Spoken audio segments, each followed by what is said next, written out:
હવે આપણે જોઈશું કેનવાસો જોઈશે, થોડીક માહિતી લઈએ કે કેનવાસો જોઈએ એટલે શું અને કેનવાસ હોજ શાનો બનેલો છે. કેનવાસ હોજ બનેલો હોય છે પ્રાકૃતિક ધાગા એટલે કે પ્રાકૃતિક દોરા, કોટન, સિસલ, ઇટાલિયન હેમ્પ, બરોબર. આ બધી વસ્તુ મિક્સ કરી અને આને બનાવેલો હોય છે. કેનવાસ હોજ પ્રાકૃતિક દોરા, કોટન, સિસલ, ઇટાલિયન હેમ્પ સિવાય આને એક તાના અને બાના, એક ઊભો દોરો હોય ને એક આડો દોરો, એવી રીતના એને સિલાઈ કરી અને આને આ છે આપણે ડિલિવરી હોજ એને બનાવેલી હોય છે, બરોબર. અને ખાસ કરીને જે જંગલની આગ હોય આમાંથી શું હોય છે કે થોડા પ્રમાણમાં પાણીનો રિસાવ થતો હોય છે. તો ખાસ કરીને જ્યાં જંગલની આગ, ફોરેસ્ટ ફાયર છે, ત્યાં આ હોજનો વધારે પ્રમાણમાં ઉપયોગ થતો હોય છે, બરોબર. હવે આગળની આપણે છે આરઆરએલ હોજ. આરઆરએલ હોજ વિશે આપણે જાણીએ. ચલો, આરઆરએલ હોજ વિશે તો કે આરઆરએલ એટલે શું? આરઆરએલ નું શોર્ટ ફોર્મ છે. આરઆરએલ નું ફૂલ ફોર્મ થાય છે રેનફોર્સ રબર લાઇન હોજ, બરોબર. આરઆરએલ હોજ બનેલી તો હોય છે પ્રાકૃતિક દોરાથી જ તે, પણ એની અંદર એ હોજ બનાવ્યા પછી રબરનું કોટિંગ અંદર ચડાવી દેવામાં આવે છે, એટલે તે આરઆરએલ બની જાય છે, બરોબર. હવે આગળની જે હોજ છે આપણે એના વિશે વાત કરશું, એ છે રબરની હોજ છે. તો ચલો આપણે રબર હોજ વિશે થોડું સમજીએ કે રબર હોજ શાની બનેલી હોય છે. તો રબર હોજ કૃત્રિમ દોરા અને રબરને મિલાવી બેને મિક્સ કરીને બનાવવામાં આવે છે. અને ખાસ કરીને આ હોજ કારખાનામાં રાખવામાં આવે છે કે ઘણા ટાઈમ સુધી આને કદાચ ઉપયોગ કરી અને તમે રાખી દો તો ખરાબ ઓછી થાય છે, એના માટે આનો વધારે પડતો ઉપયોગ કારખાનામાં થાય છે. ડિલિવરી હોજની વિશેષતા વિશે આપણે જરાક જોઈએ. ચલો, તો કે ડિલિવરી હોજની વિશેષતા, તો કે કેવી ડિલિવરી હોજ હોવી જોઈએ. કેવી ડિલિવરી હોજ હોય તો આપણે કામગીરી કરવામાં મજા આવે. તો કે લચીલાપણ, એટલે કે ડિલિવરી હોજ ફ્લેક્સિબલ હોવી જોઈએ, કે એને લપેટવામાં, એને પછી આપણે ખોલવામાં વ્યવસ્થિત રીતે આમ આપણને જે છે કામગીરી કરતા હોય એને વધારે મજા આવવી જોઈએ, એવી હોય તો કામગીરી કરવામાં વધારે મજા આવે. પછી ટીકાઉ હોવું જોઈએ. ડિલિવરી હોજ લચીલી હોવી જોઈએ અને ટીકાઉ પણ હોવી જોઈએ. તો ટીકાઉ એટલે કે કેવી? લોંગ ટાઈમ, લોંગ ડિસ્ટન્સ સુધી, લોંગ ટાઈમ સુધી ચાલે એવી હોવી જોઈએ, બરોબર. ઘણા ટાઈમ સુધી ચાલે એવી હોવી જોઈએ. જો સડી જાય અને ખરાબ થઈ જાય તો પછી આપણે એનો ફાયર સર્વિસમાં ઉપયોગ કરતા નથી. ઓકે. સડન પ્રતિરોધક હોવું જોઈએ. કેવી હોવી જોઈએ? સડન પ્રતિરોધક એટલે કે ડિલિવરી હોજની અંદર એન્ટી ટ્રીટમેન્ટ કરેલી હોવી જોઈએ. એના જે રેસા છે તાના અને બાના, બરોબર, ઊભો અને આડો જે દોરા હોય છે એનાથી જે સિવેલી હોય છે અથવા તો રબર હોય કે જે હોય એને એન્ટી ટ્રીટમેન્ટ કરેલી હોવી જોઈએ, લોંગ ટાઈમ સુધી ચાલ્યા રાખે. પછી વજનમાં હલકું હોવું જોઈએ. જો ફાયર સર્વિસમાં આપણે નોકરી કરતા હોય તો પછી ફાયર ફાઇટિંગ કરવા જતા હોય ત્યારે ઇમરજન્સી હોય એટલે જ આ 50 ફૂટનો આપણે જે હમણાં વાત કરી હોજ, એ ખંભે લઈને કે હાથમાં લઈને ગમે ત્યારે દોડવાનું થાય. તો એ 50 ફૂટ કેવું છે કે 50 ફૂટનો નહીં, નાનો નહીં મોટો, મીડિયમ સાઇઝનો છે, ગમે તે વ્યક્તિ આસાનીથી ઉંચકી શકે એવો છે, એટલે એના ફાયર સર્વિસમાં પહેલા પ્રાધાન્ય આપવામાં આવ્યું છે. એટલે કે વજનમાં એ હલકો હોવો જોઈએ, તો તમે લઈ અને તરત જલ્દી ભાગી શકો. સાથે ડિલિવરી હોજની સાથે બ્રાન્ચ પણ તમારી સાથે હોય છે, એટલે ઓછામાં ઓછો રિસાવ હોવો જોઈએ. તો આ કે કેનવાસ હોજ છે તો એમાં આવું થતું હોય છે કે જે કેનવાસ હોજ પહેલા આવતી હતી સફેદ વ્હાઇટ કલરની, બરોબર, એમાં શું હતું કે કુદરતી ધાગાથી કરેલું હતું, એટલે એમાંથી પાણીનો રિસાવ વધારે થતો હતો, જે ફોરેસ્ટ ફાયરમાં આપણે ઉપયોગી, જે અમને આપણે વાત કરી એ રીતના કે એમાં ઓછામાં ઓછો રિસાવ થવો જોઈએ. જો વધારે રિસાવ થતો હોય તો પછી જ્યાં આપણે ફાયર ફાઇટિંગ કરતા હોઈશું ત્યાં આપણને જેટલું પ્રેશર જોઈએ એટલું પ્રેશર મળશે નહીં. ઓકે. ઓછામાં ઓછું ઘર્ષણ હોવું જોઈએ. હવે ખબર કેમ પડે કે ડિલિવરી હોજમાં ઓછામાં ઓછું ઘર્ષણ કેવી રીતના થાય અથવા ઘર્ષણ વધે? તો ડિલિવરી હોજની અંદર જે અંદરનો ભાગ છે એમાં સપાટી કેવી છે એના ઉપર જાય છે. જો ખરબચડી સપાટી હશે તો પાણી અંદર આવતાની સાથે એની સાથે ઘર્ષણ થશે, બરોબર, એટલે ફ્રિક્શન લોસના હિસાબે પ્રેશર ઘટશે, બરોબર. જો અંદરનો હોજ ચીકણો લચકદાર હશે તો એમાં ફ્રિક્શન લોસ બહુ ઓછું થશે, ઘર્ષણ ઘટી જશે, બરોબર. પછી છે આકારમાં ઓછામાં ઓછો બદલાવ. તો કે ભાઈ આપણે ડિલિવરી હોજને પાથરી અને ફાયર ફાઇટિંગ કરવી છે, આગળ આપણે બ્રાન્ચ લગાવી એટલે બ્રાન્ચમાં પ્રેશરથી પાણી જતું હોય, આપણે પ્રેશર આપ્યું ગાડીમાં, બરોબર, ગાડીની અંદર પ્રેશર આપતાની સાથે ડિલિવરી હોજ ઉપર પ્રભાવ પ્રેશરનો પડશે, બરોબર. તો તે વખતે ડિલિવરી હોજ ન તો જાજો ફૂલાઈ જવો જોઈએ, ન તો પોળો થઈ જવો જોઈએ.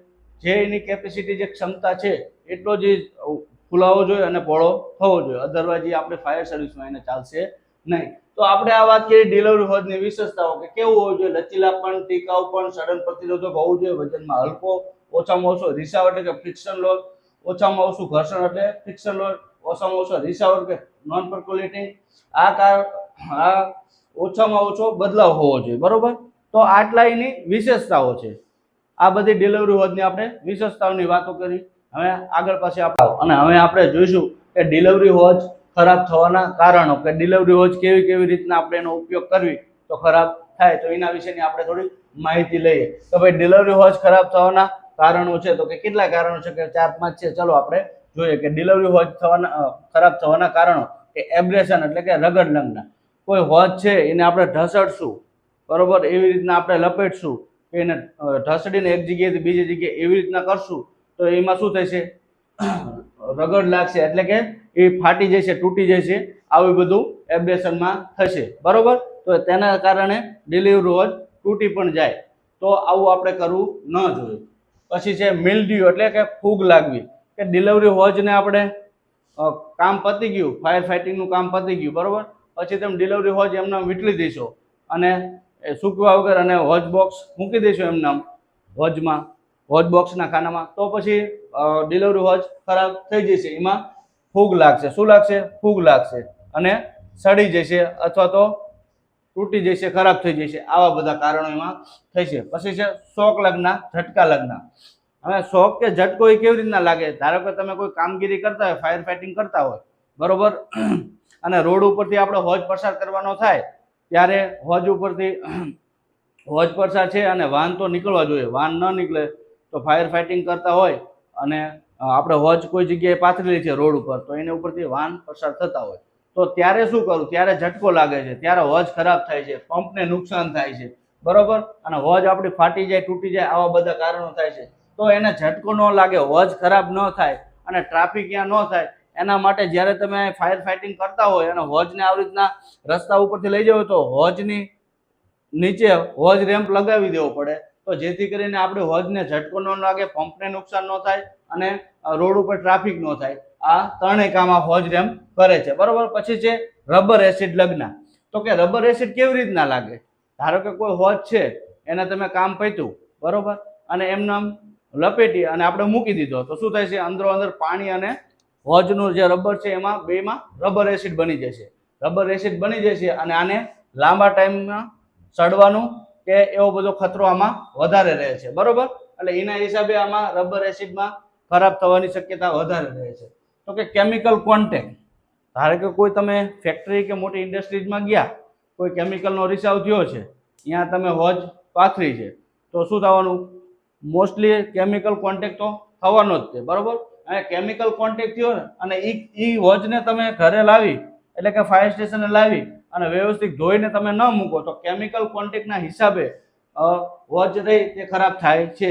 જો આ કેમિકલ કોન્ટેક્ટમાં આવેલી છે એને તમારે ખરાબ થઈ છે, સાફ કરવી હોય તો સાબુનું પાણી લઈ અને સાફ સફાઈ કરી અને તમે પછી એને સૂકવી અને હોજ ટાવરની ઉપર અને પછી તમે મૂકી શકો છો. ઓકે, ડિલિવરી હોજનો રખરખાવ અથવા તો ડિલિવરી હોજની કાળજી, કે ડિલિવરી હોજને કેવી રીતના આપણે સાચવવી અને કેવી રીતના એનો ઉપયોગ કરી શકાય એના માટેનું છે. તો કેવી રીતના સાચવવી હોજને તે આપણે જોઈશું. કે ભાઈ ડિલિવરી હોજની રખરખાવ અને કાળજીમાં આપણે જોઈશું કે ફિમેલ કપલિંગ તરફથી વીંટળવી.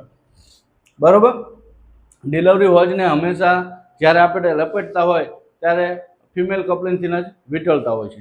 જો મેલ કપલિંગથી વીંટળેલી હોય, બરોબર, તો એનો મતલબ એવો થાય કે એ એવી રીતના વીંટળીને આપણે રાખેલી હોય તો એનો મતલબ એવો થાય કે આમાં કોઈ ફોલ્ટ છે, ક્યાંય લીકેજ છે અથવા તો કોઈ ગમે તે પ્રોબ્લેમ આમાં છે. બરોબર, આપણે એ જોઈશું કે વ્યવસ્થિત રીતે ત્રણ બાજુથી વીંટળેલી હોય તો એમાં કંઈક ફોલ્ટ છે એવું જોવા મળે છે, એની આપણે આગળ વાત કરશું. બરોબર, જો ડિલિવરી મેલ કપલિંગ અને ફિમેલ કપલિંગ, કપલિંગ બે પ્રકાર, કપલિંગ બે આવે છે. બરોબર, ડિલિવરીમાં મેલ અને ફિમેલ, તો બંનેમાં ઓઇલ અને ગ્રીસિંગ કરી લેવું, સાફ કરી લેવું, કે બગડેલી હોય તો યોગ્ય રીતે સફાઈ કરવી, યોગ્ય જગ્યાએ એને રાખવી, જ્યાં એનું સ્થાન હોય ત્યાં જ આપણે રાખીએ તો કોઈ કોલમાં ગયા હોય તો આપણને ખ્યાલ આવે. ઉપયોગ બાદ સાફ સફાઈ કરવી અને સૂકવવી. ઉપયોગ કર્યો હોય તો એમાં વ્યવસ્થિત પાણી કાઢવું, બરોબર. પછી ફાયર સ્ટેશને આવીને એને યોગ્ય રીતે ધોવી, સાબુથી જરૂર પડે તો સાબુથી ધોવી, પછી એને સૂકવવી અને પછી એને લપેટી અને જ્યાં તેની જગ્યા છે ત્યાં મૂકવી જોઈએ. તડકે અથવા ગરમ જગ્યાએ ન રાખવી. કોઈ તડકો આવતો હોય કે કોઈ ગરમ જગ્યા હોય ત્યાં હોજને રાખવી જોઈએ નહીં. જમીન પર ઢસડવી કે પટકવી ન જોઈએ. એને ક્યાંય આપણે કામગીરી કરતા હોય ત્યારે જમીન ઉપર ખસેડીને કે ઢસડીને કે એવી રીતના ઉપયોગમાં ન લેવી જોઈએ. કેમિકલ લાગે તો સાફ કરવી. કેમિકલ લાગી ગયું તો સાબુના પાણીથી એને સાફ કરી અને યોગ્ય રીતે સૂકવી અને પછી એને રાખી દેવી જોઈએ. એક જગ્યાએ વધારે દિવસો સુધી ન રાખવી જોઈએ. કોઈ પણ જગ્યાએ ડિલિવરી વોચ છે લાંબા સમય સુધી ત્યાં પડ્યું રહેશે તો એમાં તકલીફ પડશે, બરોબર. કદાચ લોખંડનો કે એવો કોઈ કબાટ હશે તો એમાં ઝંક લાગવાનું કે આ તે કે એમાં ખરાબ થવાનું કે એવો બધા શક્યતા રહે છે. તો હંમેશા લાકડાનો કબાટ હોય એમાં મૂકવાનું ઉચિત રહે છે. ઓકે.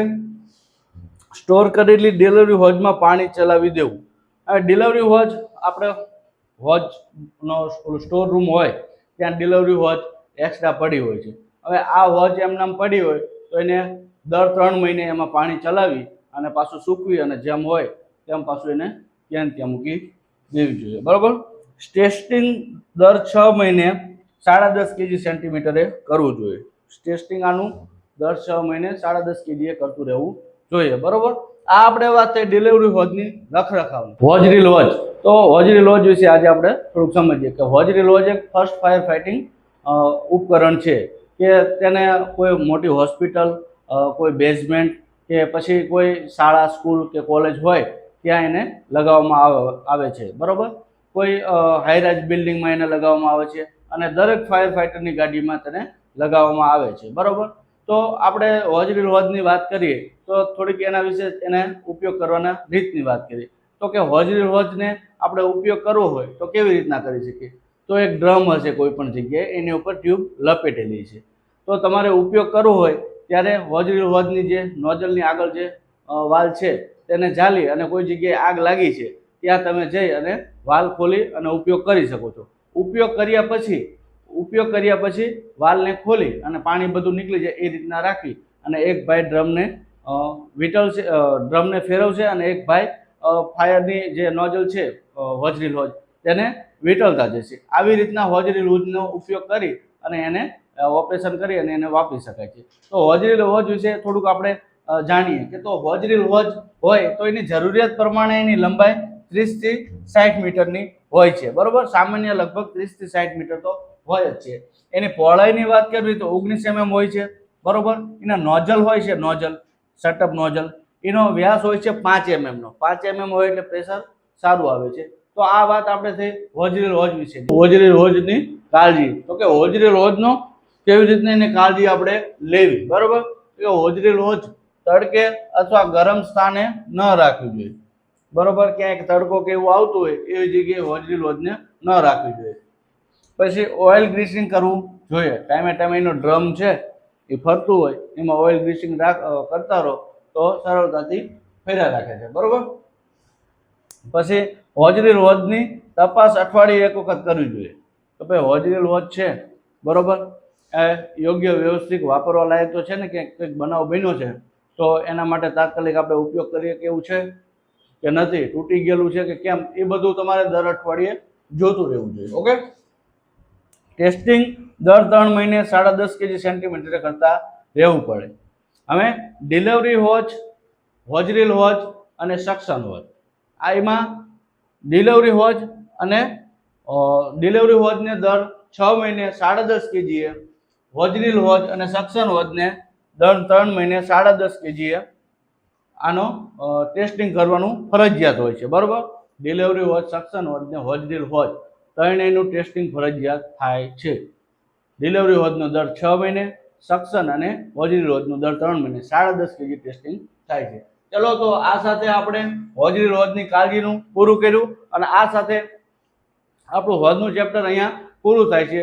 જો તમને ગમ્યું હોય તો લાઈક, શેર, સબસ્ક્રાઈબ કરજો અને અન્ય વ્યક્તિને પણ આ પહોંચાડજો.